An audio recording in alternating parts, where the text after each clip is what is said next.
Star 4 TV news. Karimnagar జిల్లా Jammikunta municipality 27వ వార్డులో BJP అభ్యర్థిగా శీలం శ్రీనివాస్ ఎన్నికల బరిలో ఉన్నారు. కమలం పువ్వు గుర్తుతో పోటీ చేస్తున్న ఆయన ప్రచారంలో భాగంగా వార్డులో డ్రైనేజ్, తాగునీటి సమస్యలపై స్పందించారు. 27వ వార్డులో ఉన్న మౌలిక వసతుల సమస్యలను పరిష్కరించేందుకు కృషి చేస్తానని శీలం శ్రీనివాస్ తెలిపారు. ఈ ప్రచార కార్యక్రమానికి స్థానికంగా పెద్ద సంఖ్యలో ప్రజలు హాజరయ్యారు. జమ్మికుంట పట్టణంలో మున్సిపల్ ఎలక్షన్ల ప్రచారంలో భాగంగా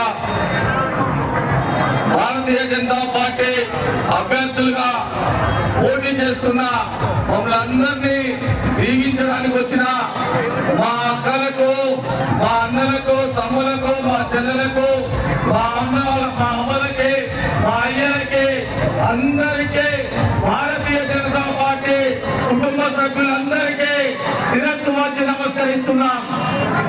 ఈ రోజు జమ్మికుంట పట్టణంలో గత 10 సంవత్సరాలుగా జరిగిన పరిపాలన లోపల ఈ 4 సంవత్సరాల 5 సంవత్సరాల లోపల ఎలాంటి అభివృద్ధికి నేర్చుకోకుండా ఇక్కడ స్థానికంగా ఉన్న ఎమ్మెల్యే కావచ్చు, మిగతా నాయకులు కావచ్చు, ఇక్కడ ఉన్న స్థానిక ప్రజాప్రతినిధులు ప్రజల్ని భయభ్రాంతులకు గురి చేసి వాళ్ళ అవసరాలని, వాళ్ళ పనుల్ని చేసుకోవడానికి పరిపాలన చేసిన తప్పే ఎక్కడ కూడా ప్రజా సమస్యల మీద పని చేయకుండా ప్రజల్ని నానా ఇబ్బందులు పెట్టిన ఈ రాక్షస పాలన అంతం చేసి రామరాజ్యం రావడం కోసం భారతీయ జనతా పార్టీ మా కార్యకర్తలందరినీ మా పోటీ చేస్తున్న అభివృద్ధి ఎలా జరుగుతుందో, అవినీతిని ఎలా రూపాపుతామో ఒక్కసారి ఆలోచించి భారతీయ జనతా పార్టీ కమలం పువ్వు గుర్తు మీద ఓటేసి